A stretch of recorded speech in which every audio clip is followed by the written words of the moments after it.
Buenas tardes, mi nombre es María Cecilia Barrios. En esta oportunidad les voy a hablar del juramento decisorio, la confesión y todo lo que conlleva a ello.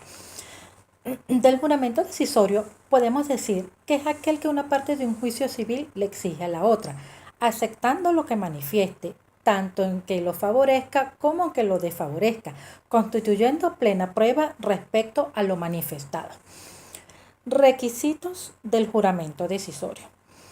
Para la validez del juramento se requieren los mismos requisitos que para la confesión. Estos son capacidad, consentimiento, cumplimiento de las formalidades y objeto. En cuanto a la capacidad, vamos a decir que la persona que presta el juramento debe tener capacidad general para disponer del derecho y o para contraer obligaciones. En cuanto al consentimiento, el mismo debe ser libre, no puede ejercer producto de coacción física o moral, ya que vicia la voluntad y anula la manifestación y el acto jurídico como tal. Deben cumplirse todas las formalidades procesales de ley, de tiempo, modo y lugar, en cuanto sean esenciales a la finalidad de la prueba y de la garantía del debido proceso. El objeto del juramento debe versar sobre hechos de los cuales tenga conocimiento la persona a quien se difiere o de un hecho personal o determinado. Debe ser un objeto pertinente y conducente al litigio. Por ejemplo, no podrá sustituirse un documento por el juramento. Ahora vamos a hablar de la oportunidad procesal del juramento. Conforme a nuestra legislación, el juramento puede deferirse en toda clase de juicios civiles.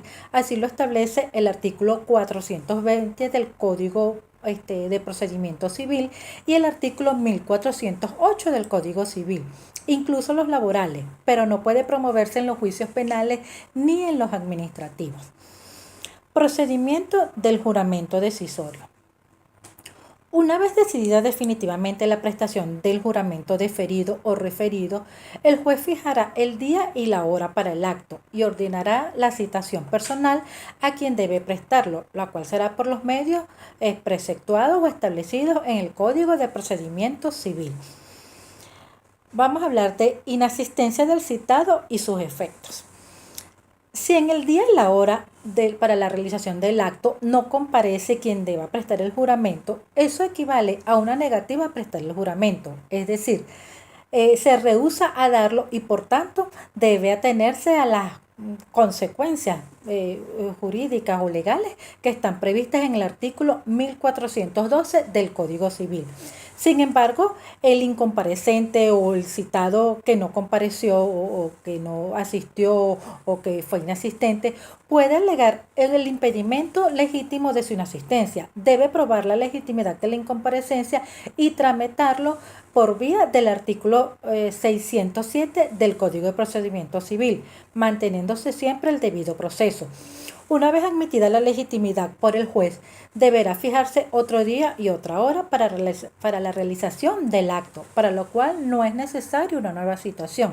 Se entiende que la parte se ha justificado o ha justificado debidamente su impedimento, aún está sujeta a derecho o está a derecho para dicho acto. Bien, ahora vamos a hablar de la confesión.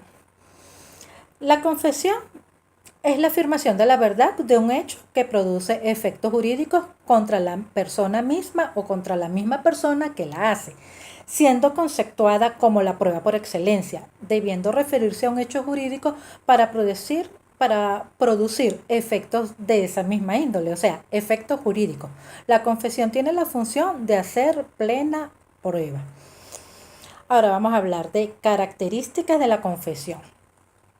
Entre tantas características podemos decir que debe ser personal, debe ser precisa, debe ser una declaración de parte, debe tener por objeto hechos pertinentes a juicio, no puede versar sobre cuestiones de derecho o razones jurídicas.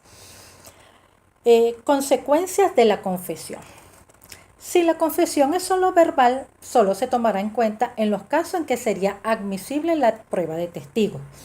Si la confesión no se prestó en presencia de la parte que la invoca, ni ante un juez competente, aun cuando ejerza jurisdicción, ni en otro juicio diverso, es base de presunción judicial.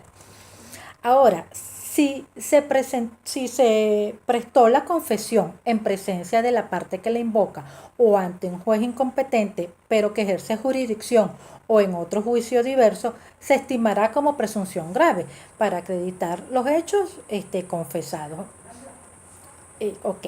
Si se prestó en juicio diverso entre las mismas partes que actualmente litigan, podrá dársele el valor de plena prueba. Vamos a hablar ahora de los requisitos de la confesión. Los requisitos de la confesión son de eficacia, de validez y de existencia. Debemos tener claro que ante la falta de uno de estos tres requisitos, la confesión está sujeta a nulidad absoluta o relativa según sea el caso. Por razones de tiempo, vamos a nombrar algunas características de dichos requisitos. En cuanto a los requisitos de eficacia, aquí podemos decir que la confesión tenga causa y objeto lícito y que no sea dolosa. Asimismo, que el hecho que se confiesa debe estar vinculado al objeto del litigio, ya que si se trata de un hecho ajeno, la confesión va a resultar ineficaz respecto a este proceso. En cuanto a la validez, aquí se requiere que sea rendida libre y conscientemente. Para que tenga validez, debe ser rendida libremente sin que la persona haya sido obligada o sometida a coacción física, moral o psicológica. Debe existir la plena capacidad del confesante, salvo las excepciones que establece la ley, y debe haber el cumplimiento de las formalidades procesales. En cuanto al requisito de existencia, debe ser una declaración de parte. La declaración debe provenir de quienes están reconocidos como parte del proceso, sean demandante o demandado. Si la declaración llegase a provenir de un tercero, no se tratará en este caso de una confesión, sino de un testimonio, y debe tener por objeto hechos, ya que el objeto de la prueba judicial son los hechos como tal. Ahora vamos a hablar de la diferencia entre confesión, declaración de parte y admisión de hechos. La admisión es un acto que solo puede provenir del demandado, mientras que la confesión puede ser prestada por cualquiera de las dos partes. La admisión constituye un acto procesal de alegación, mientras que la confesión es un medio de prueba. La admisión de hechos puede referirse a cualquier clase de hechos, en tanto que la confesión solo puede versar sobre hechos personales del confesante. En cuanto a la declaración de parte, podemos decir que es un interrogatorio que solo lo hace el juez en forma oral, y la evasiva o negativa produce el efecto de confesión en contra del interrogado.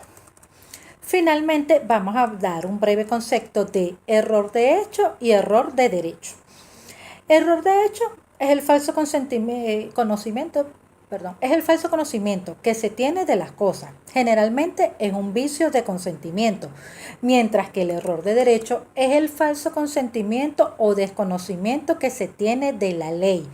Asimismo, este no puede ser presentado como un vicio de voluntad. Esto ha sido todo. Gracias por su atención.